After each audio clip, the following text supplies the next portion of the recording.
दोस्तों नमस्कार। अभी मैं कटेहरी में हूँ। बता दें आपसे, ये ज़िला है अम्बेडकर नगर। यहाँ पे उपचुनाव होने वाला है। उपचुनाव होने का मेन रीज़न ये है कि पहले यहाँ के विधायक थे लालजी वर्मा, और उनका सांसद बन जाने के बाद ये सीट खाली हो जाता है।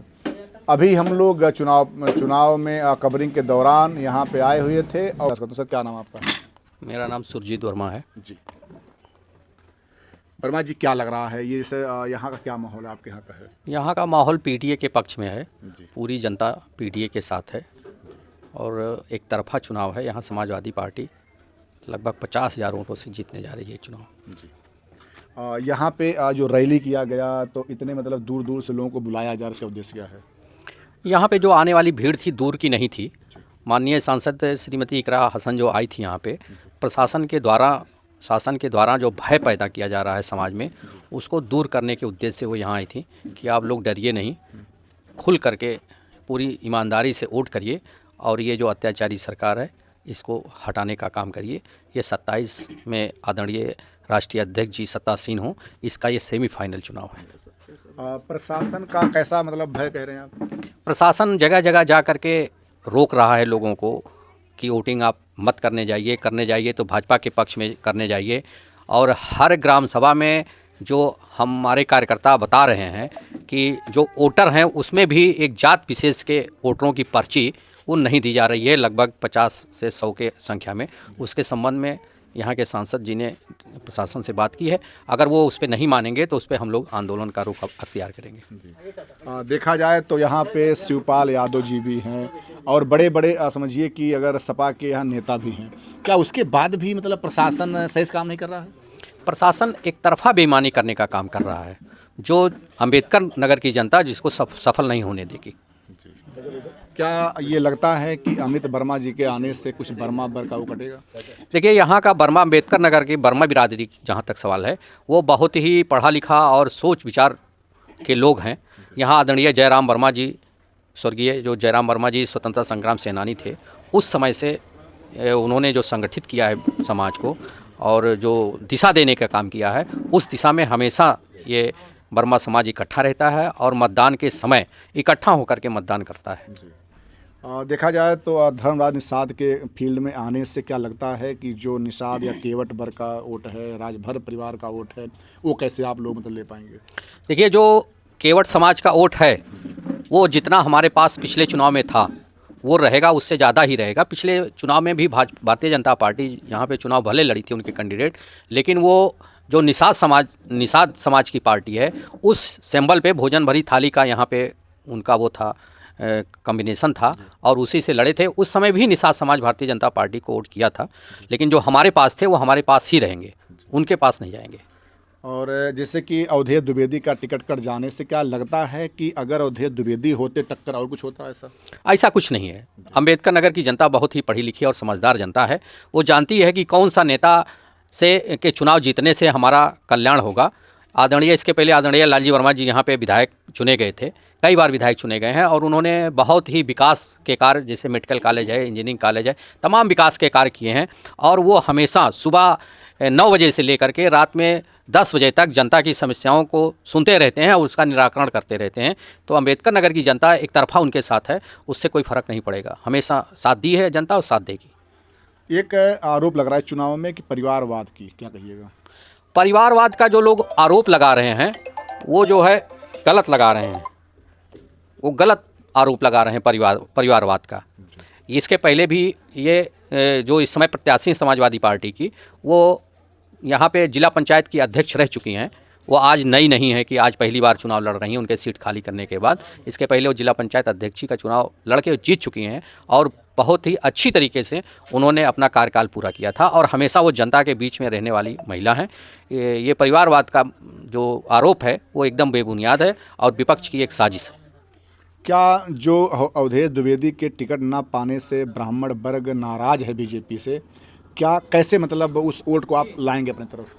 देखिए, हमको हर समाज का वोट हर चुनाव में मिलता है।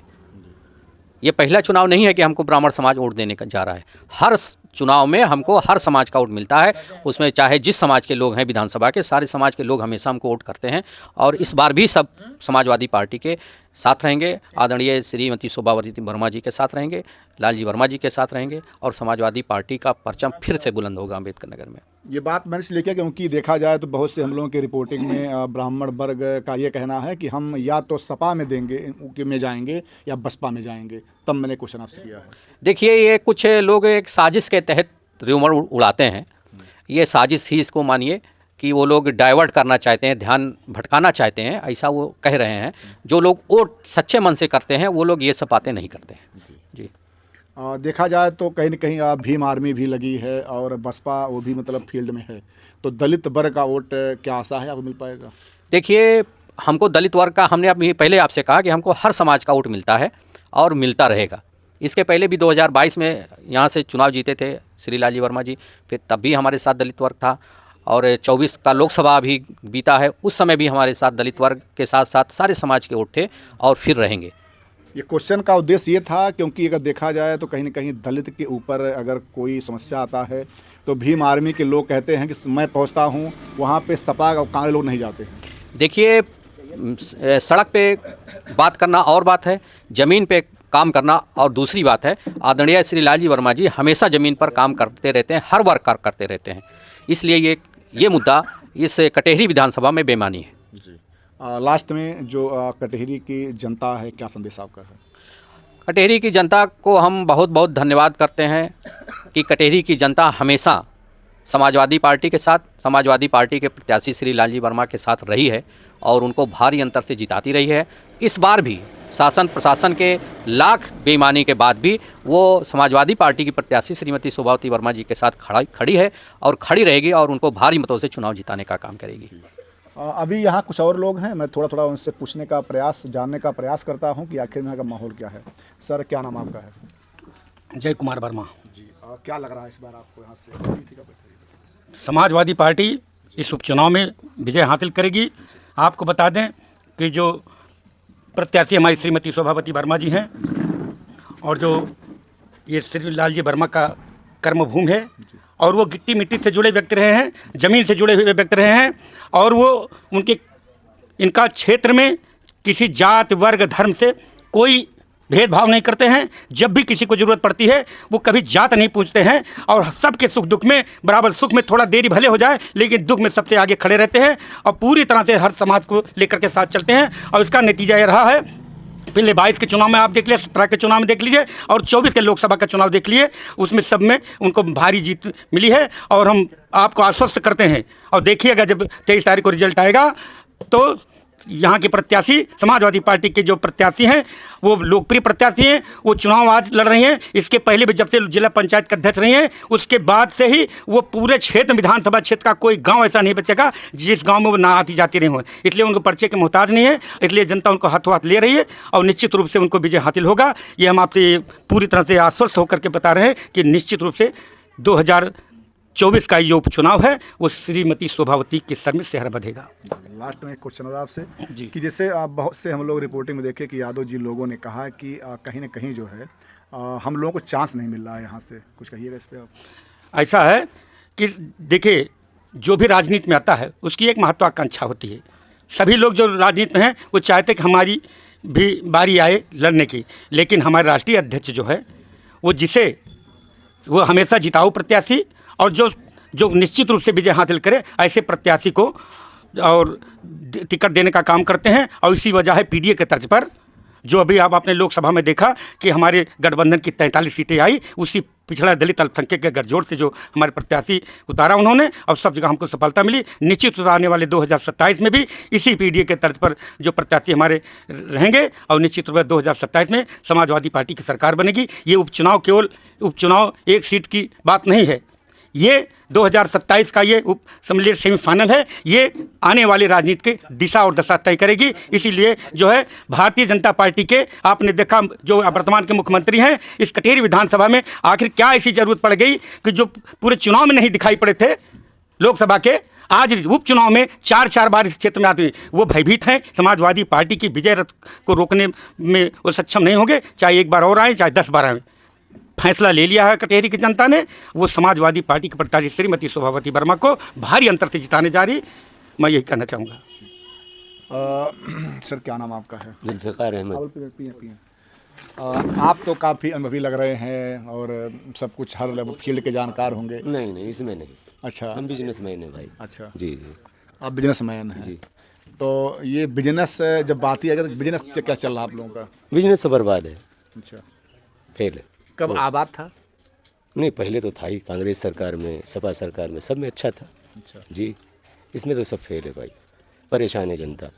हाँ, जनता परेशान। क्या परेशान जनता है? हर तरह से परेशानी है भाई, हर तरह से परेशान है। हाँ, बिजनेस चौपट हो गया। चौपट हो गया जी। तो इसमें सारी मतलब जिम्मेदारी या उत्तरदायित्व तो बीजेपी सरकार की है। अब वो गवर्नमेंट जो भी हो, उससे हमें वो थोड़ी, गवर्नमेंट जो भी हो उसी को कहेंगे लोग, उसी के ऊपर तो आता है। तो जब उस सरकार को मुस्लिम वर्ग का या व्यापारियों का या जो बिजनेसमैन का वोट लेना है, तो आखिर में वो क्यों नहीं ध्यान दे पा रहे हैं, या जो भी प्रतिनिधिमंडल है क्यों नहीं मिल रहा है उनसे? अब वो तो उनका अपना नज़रिया है भाई। जी हाँ, मगर एक बात मैं कहूँगा, जो बोएगा आदमी वही काटेगा भाई। क्या बोल रहे हैं वो लोग? एक ताल्लुक दिल से होता है भाई, और लगाव हमारा जो है वो लालजी वर्मा से है भाई। जी, ये मैं कहूँगा, क्योंकि वो सब में आते हैं हमारे पास। हाँ, दुख में सुख में सब में आते हैं।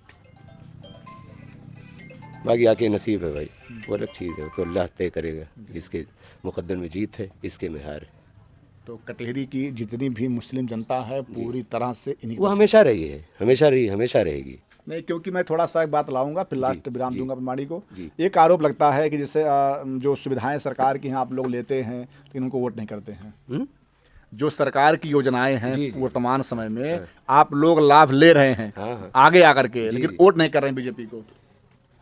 भाई ये तो कोई भी गवर्नमेंट रहेगी, देना ही पड़ेगा, दे रही है, देना चाहिए, सबका हक है, और वोट हमारा हक है, हम जिसको चाहेंगे उसको देंगे। मतलब जो सरकार आएगी वो व्यवस्था दे, आप वोट नहीं करेंगे? नहीं, समझे नहीं आप, समझे नहीं, मैं ये नहीं कह रहा हूँ।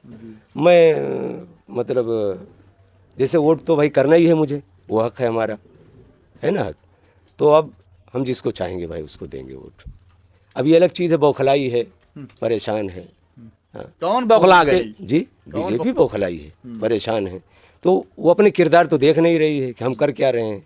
कहीं कुछ करा रही है, इंतशार पैदा कर रही है, आपस में जोड़ने का काम करो। ये हिंदुस्तान हमारा हिंदुस्तान जो है एक गुलदस्ते की तरह है। क्या है? गुलदस्ता, समझते हैं ना आप उर्दू थोड़ा? तो उसमें सारे फूल हैं यार, किसी एक को मसलोगे यार तो तकलीफ़ होगी यार, बिखरने का डर है।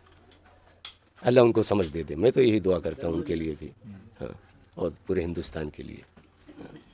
मोदी जी तो ये नहीं कहते हैं कि जो हमारी योजनाएं मोदी जी तो बहुत कुछ कहते हैं, करते क्या है यार? क्या कहते हैं? कहते तो बहुत कुछ है यार भाई। हाँ, मगर गुजरात के मुस्लिमों का बिजनेस आगे बढ़ा दिया मोदी जी ने। हाँ? अब क्या कहूँ? नहीं, क्यों नहीं कहेंगे आप? अरे ठीक है, बिजनेसमैन है आप, एक सेकंड जानते हो हम लोग क्या एक मालूम? सेकंड, गुजरात के मुसलमानों का बढ़ा दिया है, हिंदुस्तान की सारे वर्ग का फेल कर दिया है, सारे वर्गों का, सिर्फ 2 नाम। हज वाला कोटा आप तक कोई नहीं हाँ। बढ़ाया, मोदी जी ने बढ़ा दिया। अरे यार, तो उसमें हिंदुस्तान का हमारे फायदा है। हाँ, हमारे हिंदुस्तान का ही फायदा है, उसमें इन्वेस्ट जो बढ़ेगा वो हमारे हिंदुस्तान का ही तो फायदा होगा। फिर यार हज सब्सिडी बढ़ेगी। यही रहा, बहुत सी बातें यहाँ पे हुई, कुछ से थोड़ा आप भी बोलेंगे। पानी पीजिए, और अपने ख्याल जाहिर करो, घुट के मरते हैं सदा जान बचाने वाले। क्या किया जाए? लो बोलो, कोई भी बोलो भाई। थोड़ा जाएंगे बोल में। तो इस समय के यही रहा कि यहाँ पे कुछ लोग हैं जो सम्मानित हैं क्षेत्र के अपने, उन लोगों का ये कहना है भैया अब तो 20 तारीख को जो टक्कर है वो तो देखा जाएगा, उसके बाद जो परिणाम आएगा शोभावती जी के गले माला पड़ेगा, जनता यहाँ की एक तरफा वोट करेगी। अब देखना ये है कि कौन क्या करता है क्या नहीं करता है, वो तो भैया वो समय बताएगा, क्योंकि भविष्य कोई जानता नहीं है। तो इन्हीं बातों के साथ जय हिंद जय भारत।